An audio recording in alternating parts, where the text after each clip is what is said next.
आज नमस्कार. आज देवदिवाळी असल्यामुळं देवदिवाळीच्या दिवशी नागपूजन केलं जातं. आज नागपूजन आहे. तर ह्या बघा, नागपूजनसाठी हरभऱ्याची भाजी लागते. तर ही हरभऱ्याची भाजी आता मी निवडणार आहे आणि मग पुढचं तुम्हाला दाखवते. कसं निवडता हे? ही अशी मी पंढरपूरवरून आणली. तर हे बघा, अशी झटकून, कारण याच्यामध्ये किडे असतात ना, तर हे अशी झटकून एक एक असं घेऊन, जर निबर असेल तर दांडा काढून टाकायचा, कवळा असेल तर घ्यायचं. तर माझ्या मते हे निबर वाटतंय मला. तर काय कवळा असेल तर घेते आणि निबारा असेल तर टाकून देते. असे एक एक, नाही का, ह्यात किडे पण असतात, त्याच्यामुळं ही व्यवस्थित भाजी निवडावी लागते. ही 70 रुपये पावशेर मिळाली मैत्रिणीनं. मी पंढरपूरला गेले होते, मला अक्कलकोटला जायचं होतं, म्हणून येता येता पांडुरंगाचं पण दर्शन घेतलं आणि खंडोबाचं पण घेतलं. तर मग मी पंढरपूरमधूनच ही भाजी 70 रुपये पावशेरनं 80 रुपये सांगितली ती, मग दिली 70 रुपयानं. तर बघा, आज नागपूजनला लागती नाही भाजी. तर पारंपरिक पद्धतीनं नागपूजन कसं करायचं, दिवे कसे करायचे, हे तुम्हाला सगळं मी दाखवणार आहे. तर तुम्ही माझा व्हिडिओ बघा. आपली भाजी निवडून झाली, भाजी स्वच्छ धुतली आणि आता आपण त्याला फोडणी देणार आहोत. आणि फोडणी दिल्यानंतर नागदिवा आपण बनवणार आहोत. तुम्हाला मी दाखवते पारंपरिक पद्धतीनं नागदिव्याचं पूजन कसं करतात ते. तर यात तेल टाकलंय, लसूण टाकलाय, जरा या हरभऱ्याच्या भाजीला जरा थोडं तेल जास्त लागतंय. तर आता आपण काय करणार आहोत, तर बघा, कांदा चिरून घेतलेला आहे,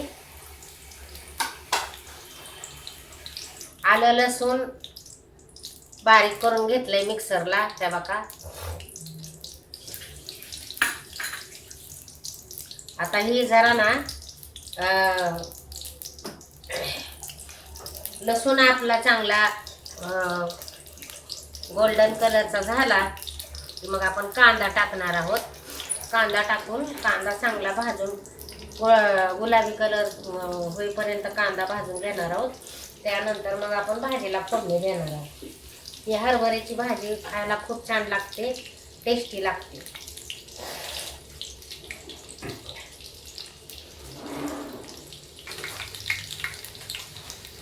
मस्त असा लाल होत आलाय लसूण. त्यात कांदा टाकून घेऊया.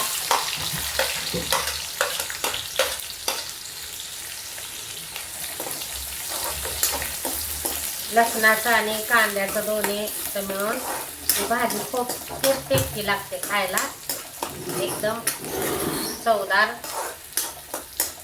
आमच्या घरात सगळ्यांनाच आवडते भाजी, ज्या त्या सीझन मधल्या भाज्या. तर आता ही ना आपण नागदिवे करणार आहोत ना, तर ही नागदिवे बनवताना ही भाजी लागतेच. भाजी, परत पांढरा, ॲक्च्युली राळ्याचा भात लागतो, पण आपल्याकडं राळे नाहीत. तर मी आपण जे तांदूळ खातो ना त्याचा मी भात करणार आहे. त्यानंतर मग वरण करणार आहे, फिक्कं वरण. मग त्या नागदिव्यामध्ये भाजी, भात, फिक्कं वरण असं घातलं जातं. परत तुपाच्या वाती भिजवून ते नागदिवे प्रज्वलित केले जाते देवाला. ह्याचाच भाजी, भाकरी किंवा बाजरीची भाकरी किंवा चपाती असा नैवेद्य दाखवला जातो. वरण परत उद्या लगेच नागदिव्याचं पूजन झालं की लगेच दुसऱ्या दिवशी चंपाषष्ठीसाठी तळी भांडार ते पण मी करणार आहे, तुम्हाला दाखवणार आहे. आम्ही तळी भंडार कसं पारंपरिक पद्धतीनं जे करतात ते त्या पद्धतीनं करणार आहोत. त्यासाठी कांद्याची पात आणून ठेवली. भरताची वांगी आणायची राहिलेत, तर ती भरताची वांगी आणणार आहे. ते बी त्याचा बी तुम्ही व्हिडिओ बघा, ते पण मी ते पण दाखवणार आहे.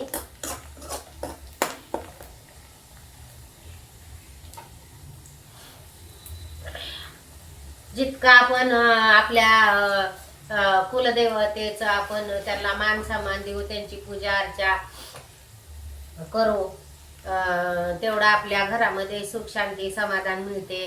प्रत्येक कामामध्ये यशाची प्राप्ती होते. घरातली मुलं सगळी मंडळी शांत राहतात. घरात वादविवाद होत नाहीत. तर प्रत्येकाने आपल्या दैवत असेल खंडोबा, अंबाबाई, तर त्याचं हे केलं पाहिजे. तर मी पण दरवर्षी करत असते.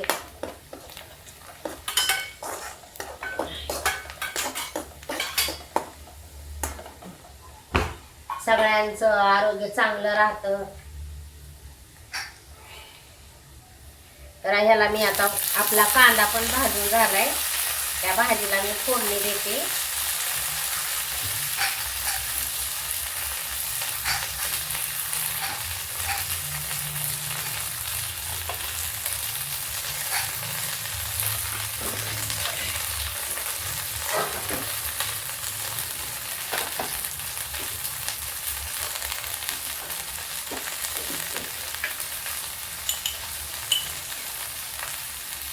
नमक टाकून घेते.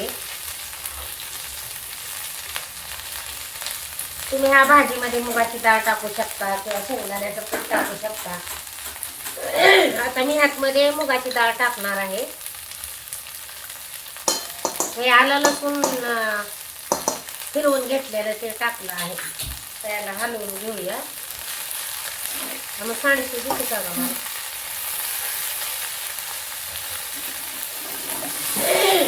ही भाजी मी पंढरपूरवरून आणली, खूप महाग मिळाली मैत्रिणीने मला. 70 रुपये पावशेर मिळाले. ॲक्च्युली 80 रुपये पावशेर सांगितलं होतं. 10 रुपये कमी केले आणि 80 रुपये पावणे दिली. कारण ही आत्ताच नवीन भाजी यायला लागल्यामुळं एवढी महाग दिली. जशी जशी जास्त प्रमाणात येईल ना तशी तशी होऊन जाते ती स्वस्त. त्या भाजीला थोडंसं जरा तेल जास्त लागतंय, म्हणजे टेस्टी लागते. मग सगळं बरोबर घातलं ना की मग खायला पण ही खूप छान चवदार लागते भाजी. त्या भाजीचा तुम्ही गरगटाही करू शकता, पराठाही करू शकता. हरभऱ्याच्या भाजीचा पराठा पण करू शकता. जसं तुम्ही बनवाल तशी ही भाजी बनते. लसणाची फोडणी दिली तरी चांगली लागते. कांदा टाकून बनवली तरी चांगले लागते. शेंगदाण्याचं पीठ त्या काही मी थोडीशी मुगाची डाळ टाकते ह्यातमध्ये, लय नाही, थोडीशी टाकते.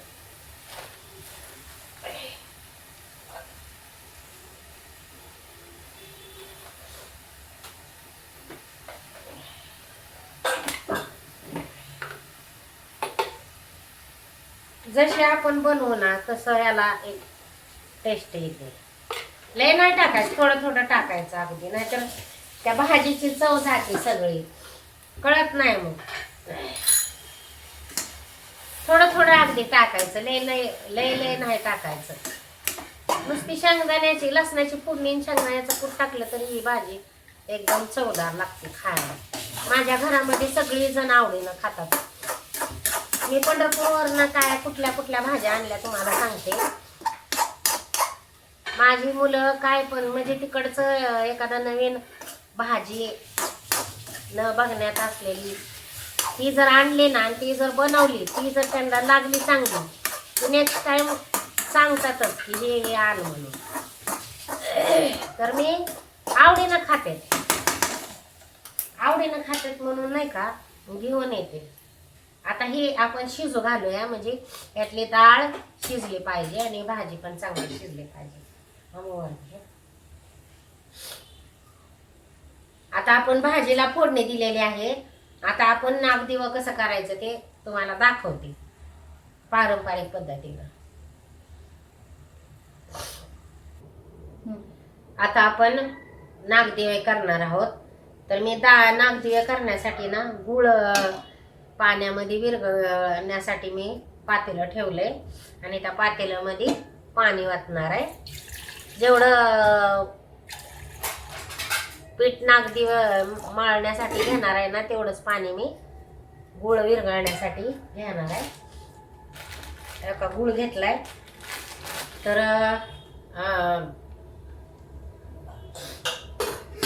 शशांचं 5 आणि ह्यांचं 5 आणि देवाचं 5 असं मी 15 नागदिवे बनवणार आहे. नागदिव आणि दिव्याचं पूजन यासाठी करायचं आपल्या घरामध्ये लख प्रकाश पडावा. आणि आज देव दिवाळी असल्यामुळे नागपूजन केलं जातं. म्हणून हे नागदिवे करतात आणि त्याचं पूजन करतात.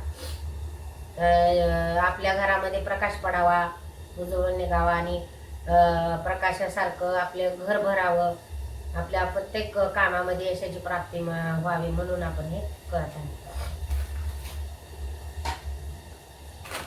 तर आता मी ह्याच्यामध्ये गुळ टाकत आहे. काही चुरा आहे यातमध्ये ते टाकते आणि हा पण एवढा टाकते.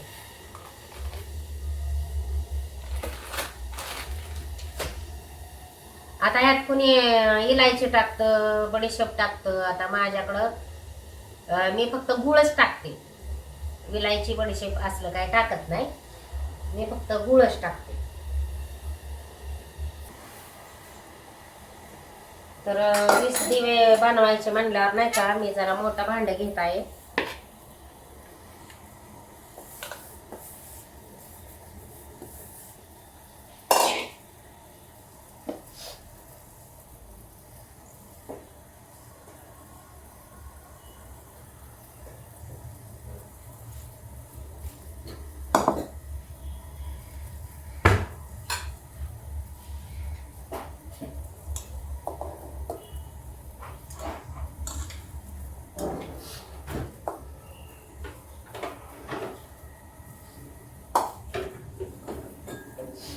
गाळणे पाहिजे.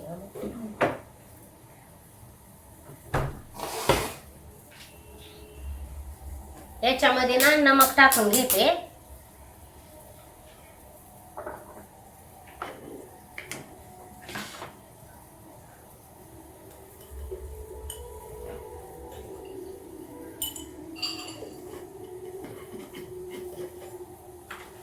आता आपला गुळ ना विरघळलेला आहे. तर थोडंसं आतमध्ये तेल टाकते म्हणजे चांगलं सॉफ्ट होते आणि तुटत नाहीत.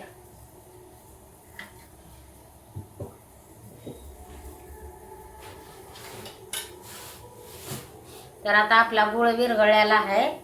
तर मी गॅस बंद करते.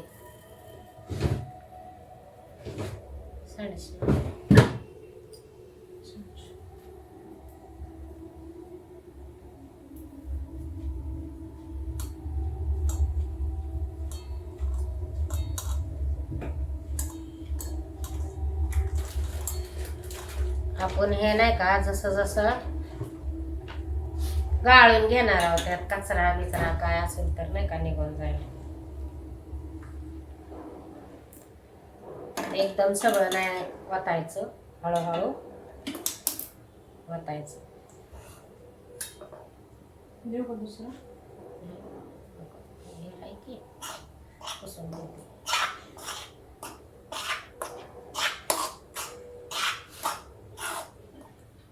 चमच्यानं हलवायचं कारण नाही का हे गरम असतं ना.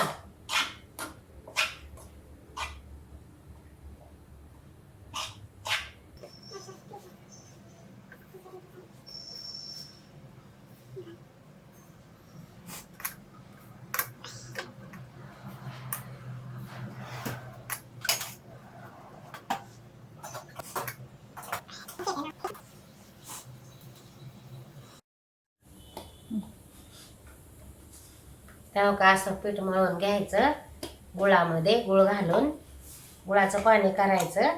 गुळाचं पाणी ह्यासाठी करायचं की आपण जर गुळ डायरेक्ट घातला फोडून तर त्याचे बारीक बारीक नाही का गुठळ्या राहतातच. तर त्या गुठळ्या मग नंतर उकडाय ठेवलं की ते वितळते आणि मग ते सगळं ह्याच्यात नागदिव्यामध्ये हे होतं ते चिकट चिकट. तर का हे असं मळून घेतलंय. तर आता हे नागदिवे मी बनवायला घेते. घटसर असं बनवायचं. ह्याव का असं एवढं पीठ घ्यायचं. आता ह्यातमध्ये 20 नागदिवं झालं पाहिजे. थोडंसं याला लंबोळका आकार द्यायचा आणि असं हे करून असं करायचं. हा झाला खालचा भाग. आता हा वरचा भाग बी तसाच करायचा का, पण जरा खालच्या भागापेक्षा वरचा भाग जरा खोलगट करायचा, जेणेकरून नाही का आपले नागदिव्याचं ते भात पुन्हा वाती बसल्या पाहिजे म्हणून असं बनवायचं.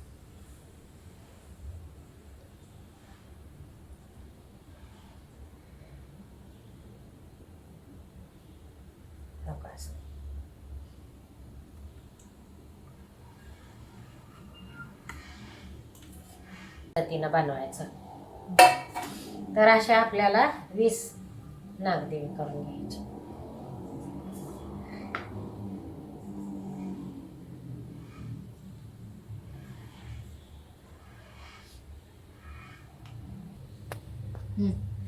हे आपले नागदिवे तयार झालेत. शशांकचे 5, शशांकच्या पप्पाचे 5 आणि देवाचे 5 असे आपण 15 नागदिवे केलेत. तर आता हे आपण उकडूया. तर मोमो स्टीम आहे माझ्याकडं, त्यातमध्ये हे उकडून घेणार आहे.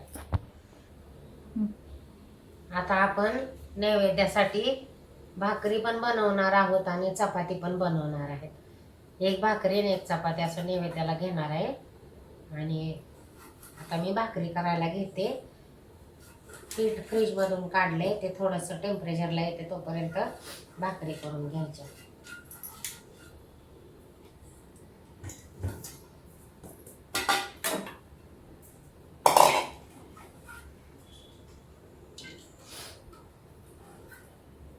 चांगलं तेल लाव म्हणजे मग चिकटणार नाही.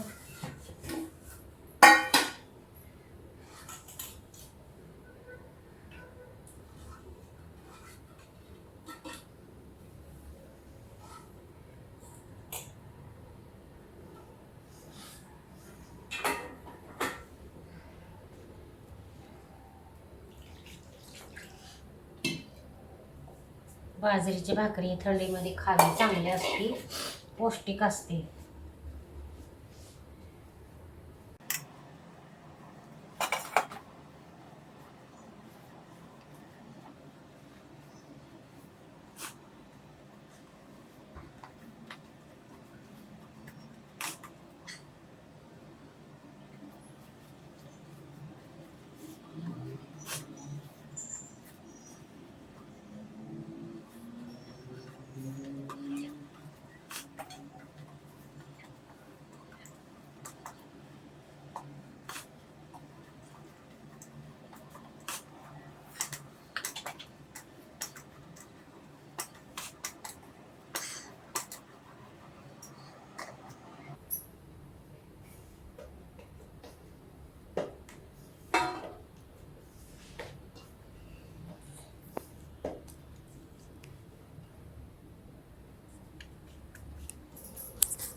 काय नागदिव्यावर वापरून झालंय. आता आपण हे ना भात भरणार आहोत आणि त्याच्यावरच वरण टाकायचं, हरभऱ्याची भाजी आणि मग तुपात भिजवलेल्या वाती आणि ते आपण प्रज्वलित करणार आहोत. इकडं आपण भाजी वरण भात ह्याचा पण नैवेद्य दाखवणार आहोत. हे खाल्ल्या जाते बरं का मैत्रिणीनं. हे वरणात हे खूप छान लागते म्हणतात. खातात किंवा मग गायला तरी घालतात, असं आहे. खातात.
एवढा उशीर नव्हतं बघ, आता नाकातनं पाणी गळायला लागले.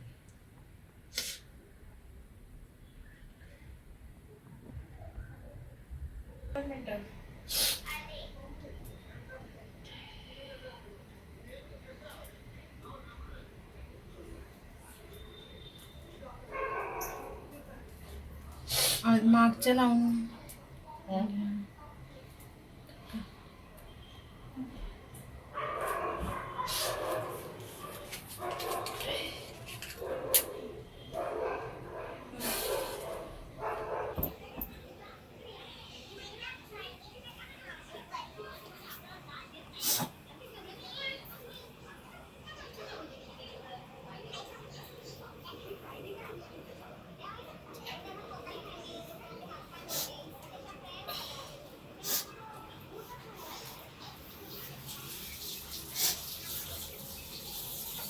बरोबर आहे ना. थोडं तिरका झालंय खालचं. हे बघ. पाणी बघा मागे इकडे.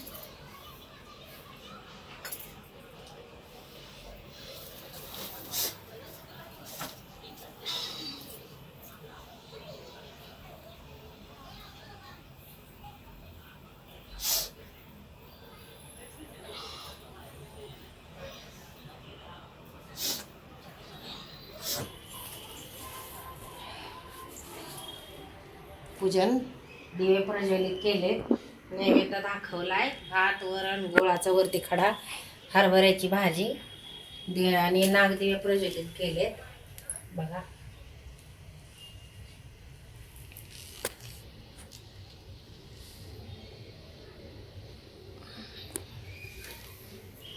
हळदी कुंकू दोघी पण